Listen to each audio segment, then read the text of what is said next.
అందరికీ నమస్కారం. నేను మీ సూర్యకుమారిని. తెలుగుతన అమ్మతనం ఛానల్కు స్వాగతం.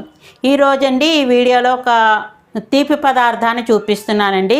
ఇంట్లో సులువుగా తయారు చేసుకునేటువంటిది, స్నాక్స్ కింద, అలాగే పండగలప్పుడు మనకి పిల్లలు అడిగినప్పుడు, స్వీట్ అని అడిగినప్పుడు సులభంగా ఒక అర్ధగంటలో రెడీ చేసేసుకుని పిల్లలకు పెట్టేటువంటి స్వీట్ అనమాట అండి. ఆ తీపి పదార్థం ఏమిటో తెలుసుకునే ముందర కొత్త వాళ్ళందరూ కూడా సబ్స్క్రైబ్ చేయండి, పక్కనున్న బెల్ ఐకాన్ని నొక్కండి. ఇక ఆ తీపి పదార్థం ఏమిటో అంటే శనగపప్పు అది వాడకుండా అండి చక్కటి తీపి పదార్థము, పిల్లలు ఇష్టంగా తింటారు, చాలా కలర్ఫుల్గా కూడా ఉంటుందండి. అది ఏమిటంటే క్యారెట్ బొబ్బట్టు. ఆ క్యారెట్ బొబ్బట్టుకి కావాల్సిన పదార్థాలు ఏమిటి, ఎంత సింపుల్గా చేసుకోవచ్చు, ఇటువంటి విషయాలన్నీ తెలుసుకుందాం. అయితే క్యారెట్ బొబ్బట్టుకి కావాల్సిన పదార్థాలు ఏమిటో చూపిస్తున్నానండి. చూడండి, ఇదిగో ఈ క్యారెట్ తురిమేసానండి. మనం మిక్సీలో అయినా పెట్టుకోవచ్చు, లేకపోతే ఇలాగ చిన్నగా తురుముకోవచ్చండి. ఇలాంటి క్యారెట్లు ఒక 5 క్యారెట్లు దాకా తీసుకున్నా, కొంచెం లావుగానే ఉన్నాయండి. ఈ 5 క్యారెట్లకి తురుము ఇంత వచ్చిందనమాట అండి. అయితే ఈ తురుముని ఏం చేయాలి ఏమిటి, ఇందులో ముక్కలు అనేటువంటివి లేకుండా చూసుకోవాలండి. మరి బొబ్బట్టుకి అడ్డు వస్తుంది కదా, కాబట్టి ముక్కల్ని ఇలా తీసేసాను. ఈ తురుము ఎన్ని కప్పులైంది ఏమిటనేది చూసుకుని ఎంత బెల్లం కావాలి, చక్కెరతో చేసుకుంటే ఎంత చక్కెర కావాలి. కానీ బొబ్బట్టు అనేది చక్కెర కంటే కూడా బెల్లంతో మంచి రుచిని ఎక్కువ ఇస్తుందండి. మనం బయట గిన్నెతోటైనా ఉడికించుకోవచ్చు, లేదా ఇలాంటి కుక్కర్లో ఒక విజిల్ తెచ్చుకుంటే సరిపడుతుందండి. అయితే ఎన్ని కప్పులు క్యారెట్ తురుము అయిందో చూద్దామండి. ఆ క్యారెట్ తురుము అది అయిన తర్వాత అది పొయ్యి మీద పెట్టేశాక దానికి మనం పైన అది పెట్టాలి కదండి. ఏ పిండి వాడాలి ఏమిటనేది చెప్తాను. ఈ క్యారెట్ అనేటువంటిది అందరికీ తెలుసు. పిల్లలు ఉత్తి క్యారెట్ మామూలుగా తింటారు, కానండి కొంత కూరల్లోనూ అది వేస్తే సరిగ్గా తినరు. ఇంచుమించుగా ఇలా నిండా తీసుకోండి, ఇందులో ఏ ముక్క లేదు, ఇలా నిండా తీసుకుంటే ఇది 1 కప్పు అయింది. ఈ కప్పుని ఇందులోకి వేసేద్దాను. అలాగే ఇక కప్పు అవుతుంది, అంటే 5 క్యారెట్లు, లావు క్యారెట్లు మనకి 2 కప్పులు పూర్తిగా వచ్చినట్టు అనుకోండి, అంటే ఇంత వచ్చింది. ఈ 2 కప్పుల క్యారెట్కి కప్పుకి కప్పుడు బెల్లం వేసుకోవాలండి. బెల్లం నేను అయితే ఇప్పుడు ఏం చేస్తున్నా అంటే 1 కప్పుడు బెల్లము, 1 కప్పు చక్కెర వేస్తున్నాను అనమాట అండి. 1 కప్పు బెల్లము, 1 కప్పు చక్కెర. ఇదిగో చూడండి, బెల్లం ఇలా చిన్న చిన్న ముక్కల కింద కొట్టుకున్నాను. తీపి కరెక్ట్గా వస్తుంది చక్కగా. ఇదిగో ఈ బెల్లాన్ని ఇలా, అంటే పైన తోపు అనేది పెడతాం కదండి, మరి తక్కువైనా కూడా బాగుండదు, కరెక్ట్ తీపి సరిపడుతుంది, ఎక్కువ అవ్వదు తక్కువ అవ్వదండి. ఇగో ఈ కప్పు బెల్లం వేసానండి. వేసాక అలాగే చక్కెర వేస్తున్నానండి. 1 కప్పు చక్కెర వేస్తున్నాను, అంటే పూర్తిగా బెల్లం కూడా వేసుకోవచ్చు. 2 వేయటం వల్ల చాలా మంచి రుచిని కలిగిస్తుంది కాబట్టి ఇదిగో చూసారా అండి, ఈ చక్కెర వేసానమాట. అంటే అంత వెలితిగా వచ్చింది కాబట్టి అంత వెలితిగానే నేను చక్కెర తీసుకున్నాను. ఈ రెండింటిని బాగా కలిపేసుకోవాలండి. ఇలాగా ఒక గెరిటితోటి కలుపుకొని తర్వాత ఒక 2 చెంచాలు నెయ్యి వేసుకుంటే బాగుంటుందండి. నెయ్యి వేసుకుని కొద్దిగా ఒక పురుషు నీళ్ళు ఇలా గ్లాస్తో తీసుకోండి. పురుషు నీళ్ళు అంటే తెలుసు కదండి, ఇలా పట్టుకుని ఇలా జల్లితే సరిపడుతుంది, అంతే. ఎక్కువ వద్దు, మళ్ళీ ఎక్కువ వస్తే ఎగర్చడానికి చాలా సమయం పడుతుందన్నమాట. ఇందులోనూ ఇదిగోండి 1 చెంచాడు నిండా నెయ్యి వేస్తున్నాను. పేరుకుపోయింది, ఇదిగో చూసారా గుంట చెంచా, దీంతో ఇలా నెయ్యి వేసాను. వేసి ముందరే మూత పెట్టకుండా కానీ మీడియంలోకి ఇదిగోండి స్టవ్ వెలిగించాను, మీడియంలోకి పెట్టి గెరిటితోటి మనం కరగపెట్టుకొని ఆ తర్వాత విజిల్ పెట్టి మూత పెట్టండి. 1 విజిల్ తెచ్చుకుంటే సరిపడుతుంది, చక్కగా ఉడుకుతుంది అనమాట అండి. ఇదిగోనండి ఇలా కలుపుతున్నాను. ఇలా కలిపేశాక ఒక 2 నిమిషాలు అయ్యాక మూత పెట్టేస్తాను. చూసారండి, ఈ నీరుకే వచ్చేస్తుంది. మనం హైలో పెట్టుకోవద్దండి. ఒక విజిల్ వచ్చాక అప్పుడు కట్టేసి నీరైనా ఉంటే ఎగుర్చుకోవచ్చు. కాబట్టి హైలో పెట్టద్దు. ఇగో ఇలా కలిపాను కదండి, నెయ్యి వేసాను కాబట్టి మీకు అడుగంటదు. ఇప్పుడు దీనికి మూత పెడుతున్నా. బయటైనా ఉడికించుకోవచ్చండి, మెత్తగా ఉడికితే బాగుంటుంది అన్నమాట బొబ్బట్టు అనేది. అయితే మన ఈ బొబ్బట్టుకి కావలసినది మైదా పిండి కానివ్వండి, మీ ఇష్టం, మీకు గోధుమ పిండి అయినా తీసుకోవచ్చు. గోధుమ పిండి తీసుకున్నాడప్పుడండి వేడి నీళ్ళు, మరుగుతున్న నీళ్లు తీసుకుని ఆ స్పూన్ తోటి కలిపి వేడి చల్లారాక మనం మెత్తగా పిసుక్కుంటే చాలా బాగుంది. అయితే మైదా పిండి తీసుకుంటున్నానండి. మైదా పిండి రుచి వేరేగా ఉంటుంది. ఒకసారి ఇలా పోసుకుని మనం అంటే ఏమైనా పురుగున్నా ఏదున్నా ఇదైపోతుంది కదా, ఇలా జల్లించేసుకుని అప్పుడు దీన్ని చక్కగా కలపాలి. అయితే మైదా పిండి అస్తమానం మనం ఏమీ తినేయం కాబట్టండి, చక్కగా మైదా పిండి రుచి మైదా పిండి ఉంటుంది. అసలు తినకుండా ఏది ఉండకూడదు, అన్నీ కావాలి. అలాగే నెయ్యి కూడా చాలామంది కొవ్వు వచ్చేస్తుంది, ఇది వచ్చేస్తుందని తినడం మానేస్తున్నారండి. అందులో ఆవు నెయ్యి పిల్లలకి ప్రతిరోజు 1-2 చెంచాలు నెయ్యి కనుక పెడితే అండి మేధస్సు పెరుగుతుంది. మేధస్సు అంటే తెలుసు కదండి, తెలివితేటలు. ఏమీ లేదని మంచిగా ఉంది పిండి, తెలివితేటలు అనేది పెరుగుతుంది. మరి స్కూల్కి వెళ్ళిపోతారు కదండి పిల్లలు, ఎలాగా ఏమిటని మీరు అనుకోవచ్చు. మనం ఒక పాలకూర పప్పు వండుకున్నాం అనుకోండి, పోపు 2 స్పూన్లు నెయ్యి వేసి పోపు పెట్టి ఆ పోపుని పప్పులో కలిపేసేయండి. వాళ్ళకి బాక్స్లో కొంచెం మీరు కలిపిచ్చేది అవుతే కనుకను 1 స్పూన్ వేసి అన్నం కలిపేసి దానిపైన చిన్నగా పప్పు వేసి ఉంచండి. కొంచెం పలచగా చేసుకోండి, మరి గట్టిగా కాకుండా. అప్పుడు పిల్లలు ఇష్టంగా తింటారు. ఒక అప్పడమో లేకపోతే ఓ వడియమో అలాంటివి ఇస్తే కనుక తింటారు. అలా పిల్లలకి నెయ్యి నూనె ఒంటికి వెళ్ళాలండి. ఒంటికి వెళ్ళటం వల్ల ఎముకలు కూడా గట్టి పడతాయండి. అందరూ అనుకుంటారు. ఇందులో చిటికెడు ఉప్పు వేసుకోవాలండి. ఉప్పు వేసుకుని ఎలా కలుపుకోవాలో చూపిస్తున్నానండి. ఇప్పుడు మీకు నేను ఏం చెప్పానండి, నూనె కూడా వాడాలండి.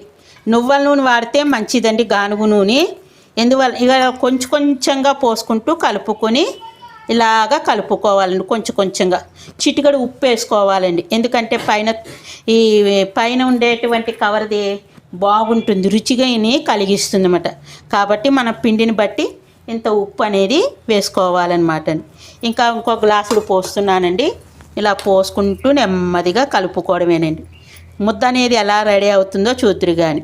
ఇక నూనె నెయ్యి పిల్లలకి ఒక 2 స్పూన్లు మనం వండేటువంటి దానికంటే కూడా అన్నంలో కలిపెట్టి నూనె దానికి చాలా బలంగా ఎముకలు గట్టిగా స్ట్రాంగ్గా అవుతాయన్నమాట అండి.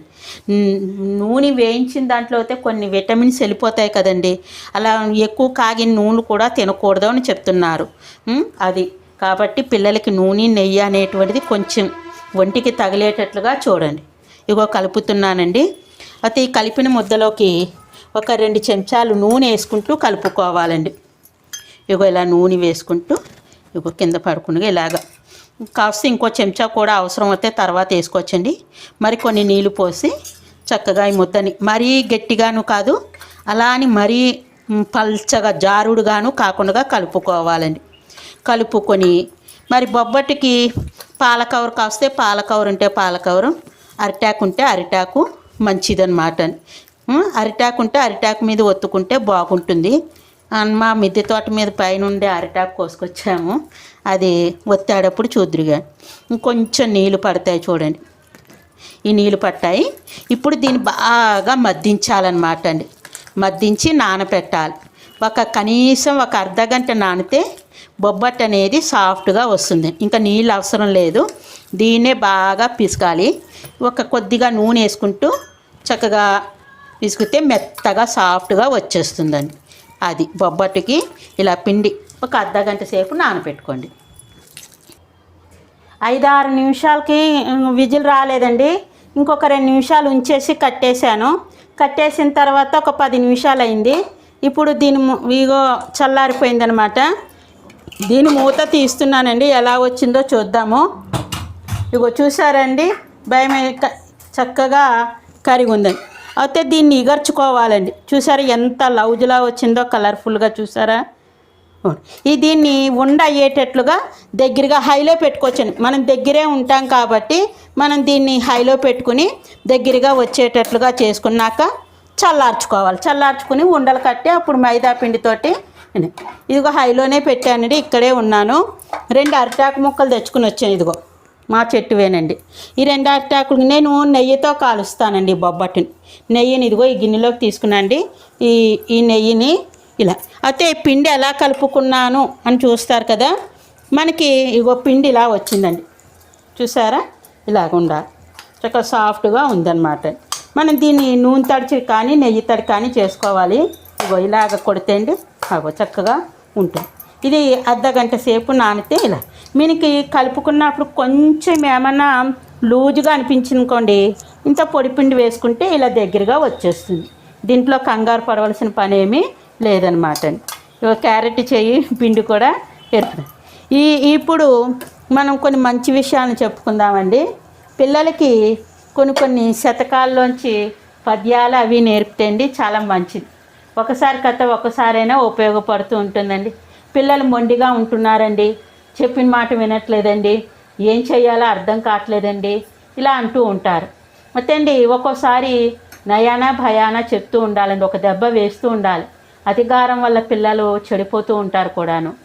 కాబట్టి నీతి పద్యాలు చెప్తుంటే ఎలాంటి పద్యాలంటే చూడండి, అల్పుడెప్పుడు పలుకు ఆడంబరముగాను సజ్జనుండు పలుకు చల్లగాను కంచు మ్రోగునట్లు కనకంబు మ్రోగున విశ్వధాభిరామ వినురవేమ. ఆ పిల్లలకి ఇలా చెప్పాలని. అల్పుడు అంటే తక్కువగా ఉండేటువంటి వాడు, అంటే డాంబికానికి పోయేటువంటి వాడు. ఆడంబరంగా మాట్లాడతాడు అంటే గొప్పగా మాట్లాడతాడు, నేనే గొప్ప నాదే ఇది అన్నట్టుగా అంటాడు. సజ్జనుండు పలుకు, సజ్జనుడు అంటే నీతివంతుడు, మంచివాడు, చక్కగా ఏది మంచి ఏది చెడు అనేటువంటి తెలుసుకునేటువంటి వాడు సజ్జనుడు అనమాట అండి. సజ్జనుడికి ఆపోజిట్ దుర్జనుడు. సజ్జనుడు అంటే మంచివాడు, దుర్జనుడు అంటే చెడ్డవాడు అనమాట అండి. ఇలాగా కాబట్టి వాళ్ళకి చెప్తూ ఉండు. కంచు మ్రోగునట్లు కనకంబు మ్రోగున. కంచు అనేటువంటిది ఒక లోహం అండి. మనం గుళ్ళ గంటలు కంచుతోటి వాటితోటే పంచలోహాలతో తయారు చేస్తారు, కంచు ఎక్కువ పెట్టి. చూడండి ఢామని చప్పుడు వస్తుంది. కనకము అంటే బంగారం అండి. పొద్దుద్దు పడితే కిందకి మనకి చప్పుడు కూడా రాదనమాట అండి. కాబట్టి ఇలాగ వాళ్ళకి తేడాను చెప్తూ మంచి విషయాలు చెప్తూ మారాం చేసినప్పుడు బుజ్జగించాలండి. ఒక్కోసారి బాగా మొండిగా ఉన్నప్పుడు ఒక దెబ్బ వేయాలి. అలా వేస్తే పిల్లలు చక్కగా వింటారు, మంచి నడవడికతోటి ప్రవర్తిస్తారండి. కాబట్టి ఇలాంటి నీతి శతకాల్లోని పిల్లలకి ఒక్కొక్క పద్యాన్ని భావాన్ని చెప్తూ నేర్పండి. పడుకునేటప్పుడు కథలు చెప్పమంటూ ఉంటారు. ఇవాళ కథ కాదని ఈ పద్యం చెప్తానని చెప్పండి, మరొకసారి ఒక కథ చెప్తానని చెప్పండి. అలా చెప్తూ ఉంటే వాళ్ళ మోటివేషన్కి చక్కటి దారిలోకి రావటం జరుగుతుంది. ఇదిగో అండి ఇంకా దగ్గరికి వచ్చేస్తోంది, చూసారు. ఇంకొక 5 నిమిషాలు అయితే ఇంకొక 5 నిమిషాలు అయితే బాగా దగ్గరకు వస్తుందండి. అప్పుడు ఇలాచీ పొడి వేసి కట్టేసేయచ్చు. ఎంత చూసారా? ఇంకొక 5 నిమిషాలు ఉండాలి. 5 నిమిషాలు ఉన్నాక మనం హైలో పెట్టుకున్నా పర్వాలేదండి, దగ్గరే ఉంటాము. అడుగంటకుండా ఇలా చూసుకుంటే సరిపడుతుంది.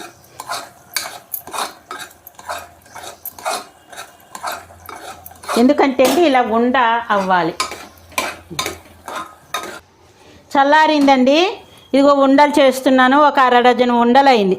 నాకు ముందుగా కొంచెం పాకం గట్టిగా అనిపిస్తే ఒక్క నీళ్ళ చుక్క జల్లాను. క్యారెట్ ఇగోండి, క్యారెట్ లడ్డూలా వచ్చింది. ఇది ఇగో లడ్డు ఎలా ఉంటుందో అలా ఉంది, చూసారా అండి? మోతీచూర్ లడ్డూలా కనపడుతోంది. ఈ 4 ఈ లడ్డూల కింద ఉంచేసి ఇప్పుడు ఇది చక్కగా ఉండ అయిందండి. నీళ్ళ చుక్క జల్లుకుని ఇగో ఇలాగ ఉండలు చేసుకుంటున్నాను. ఒక 2 కప్పులు దానికి ఎన్ని అయినట్టండి? ఒక 1/2 డజన్ బొబ్బట్లు అవుతాయి అంతేనండి. ఆ 4 ఉండలు అలా ఉంచేసిన మూలాన బొబ్బట్టు ఇప్పుడు ఎలా ఒత్తుకోవాలనేది చూపిస్తాను. చేయి కడుక్కుని మీకు బొబ్బట్టుది చూపిస్తున్నానండి. ముద్ద అంటే ఇప్పుడు ఆ పిండి ముద్ద మిగిలిపోయినా మీరేమీ గాబరా పడక్కర్లేదండి. దాంట్లోకి ఉప్పు కారం కొంచెం జీలకర్ర వేసేసండి చిన్న దోశల కింద కాల్చవచ్చు. అంటే ఇలా అట్టుల్లా కాల్చుకోవచ్చండి, చాలా బాగుంటుంది. ಮತ್ತೆ ఇగో నెయ్యి వేస్తున్నానండి. పెనం కాలేసాను. ఈ పెనాన్ని ఇలాగా కలిపి ఉంచానండి. ఉంచాక ఈ నెయ్యి తడిని చేసుకుని ఇగో ఇలాగ చిన్న ఉండ మనకి దీనికి ఎంత కావాలో ఇగో ఇలాగ తీసుకోవాలండి. ఇలా తీసుకుని ఇలాగ పల్చగా గోధుమ పిండిదైనా చెప్పాను కదా, మీ గోధుమ పిండితో గోధుమ పిండి ఇగో ఉండ చూసారండి చక్కగా వచ్చింది. ఈ ఉండని ఇలాగా కవర్ చేసేసుకోవడమేనండి. కవర్ చేసేసుకుని పల్చగా, ఎంత పల్చగా వస్తే అంత, మీకు పల్చగా కావస్తే పల్చగాను, మామూలుగా కొంచెం దలసడిగా కావాలంటే దలసడిగాను ఒత్తుకోవచ్చు అనమాట. ఇలాని చూడండి, ఇలాగా బాగా ఇలాగా అనుకుంటూ చక్కగా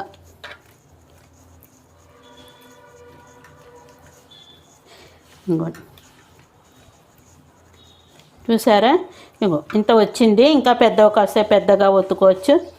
ఇది ఇప్పుడు ఇలా పెనం మీద వేసేస్తే అండి, పెనం కాలింది, నెయ్యి రాశాను, అదిగోండి. ఇలా అన్ని బొబ్బట్లు తయారు చేసుకున్నాక ఇదిగో చూసారండి, ఇది హైలో పెట్టుకోకండి, మంట మీడియంలోకి ఉంచుకోవాలి. హైలో పెట్టుకుంటే నల్లగా మాడిపోయినట్టు అయిపోతుంది. ఇగో మంట మీడియంలోకి చిన్న మంట పెట్టాను నేను. ఇది 5-6 నిమిషాల కల్లా కాలిపోతుంది.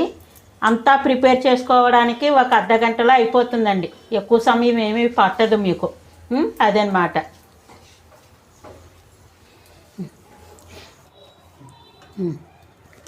ఇదిగోనండి, ఇలా బొబ్బట్టు బాగా ఒత్తుకోవాలి. ఎంత సాగితే అంతా ఒత్తుకోండి. నేను చిన్న చిన్న ఉండలు చేశాను కాబట్టి చిన్నగా వస్తుంది. అది కాల్చిన బొబ్బట్లు ఇలా వస్తాయి. తర్వాత ఇది నెయ్యి వేసి కాల్చుకుంటాను. నెయ్యి ఇష్టం లేని వాళ్ళు నూనె వేసుకుని కాల్చుకోవచ్చు. కొంచెం ఉండా పాకంలా వచ్చేగానే కట్టేసుకోండి. నాది కొద్ది ఎక్కువైంది, అందుకోసం కొంచెం ఇది అవుతుందన్నమాట. మామూలుగా ఇగో చూసారండి, ఇలా వచ్చేస్తుంది బొబ్బట్టు.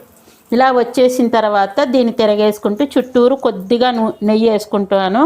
వేసుకుంటే ఇగో చూసారండి, ఇలా నెయ్యి వేసి 2 వైపులా తిరిగాక ఇలా కాలుతుంది. అది బొబ్బట్లని. అయితే ఈ పిండి మిగిలింది కదండి, ఈ పిండిని ఏం చేశానంటే చూడండి, ఇందులో ఒక కొద్దిగా ఉప్పు, కారం, జీలకర్ర పరక వేసి కలిపానండి. కలిపిన తర్వాత ఇది కూడా ఇలా ఎంత పలచగా వస్తే అంత పలచగాని వేసుకొని చక్కగా అట్టు కింద కాల్చుకొని నూనె వేసుకుని కాల్చుకుంటామండి. ఇది ఎందుకంటే కారాంది కదా, నూనె వేసుకుని కాల్చుకుంటే చాలా బాగుంటుంది. అదనమాట అండి. మరి క్యారెట్ బొబ్బట్లు అనేటువంటిది తెలిసింది కదండి. ఉండపాకం మనకి ఇలా ఉండ అవుతుందో లేదో చూసుకుంటే వెంటనే బంద్ చేసేయండి. అర్థమైంది కదా. ఆరి చక్కగా ఉండొస్తుంది. మంచిగా పల్చగా ఒత్తుకుని, ఎంత పల్చగా కాస్తా అంత, ఎంత పెద్ద సైజు కాస్తా అంత పెద్ద సైజులోనూ ఒత్తుకోవచ్చు. మొత్తానికి ప్రిపరేషన్ అంతా కలిపి అర్ధగంట పడుతుందండి. అర్ధగంటలో అయిపోతుంది. సరిగ్గా అన్నీ దగ్గర పెట్టుకుని అన్నీ చేసుకుంటే అర్ధగంటలో అయిపోతుంది అనమాట. మరి క్యారెట్ బొబ్బట్టు అనేటువంటిది తెలిసింది కదండి, ఎలా చేసుకోవాలి ఏమిటి, దానికి కావలసిన పదార్థాలు అన్నీ అర్థమైంది కదండి. మరి మీరు కూడా ఈ క్యారెట్ బొబ్బట్టు అనేటువంటిది తయారు చేసుకొని ఎలా ఉందో కామెంట్స్ రూపంలో చెప్పండి నాకు. మీ కామెంట్స్, మీ లైక్, మీ షేరు అన్నిటినీ కూడా ఈ పెద్దమ్మని ఎంకరేజ్ చేసినట్టు అవుతుంది. మరి అందరూ కూడా క్యారెట్ బొబ్బట్టుని తయారు చేసుకుని తిని ఆస్వాదించండి. ఇక అందరికీ కూడా ధన్యవాదాలు. మీ సూర్యకుమారి. ఇక ఉంటాను. Bye bye. లోకాన్ సమస్తాన్ సుఖినో భవంతు.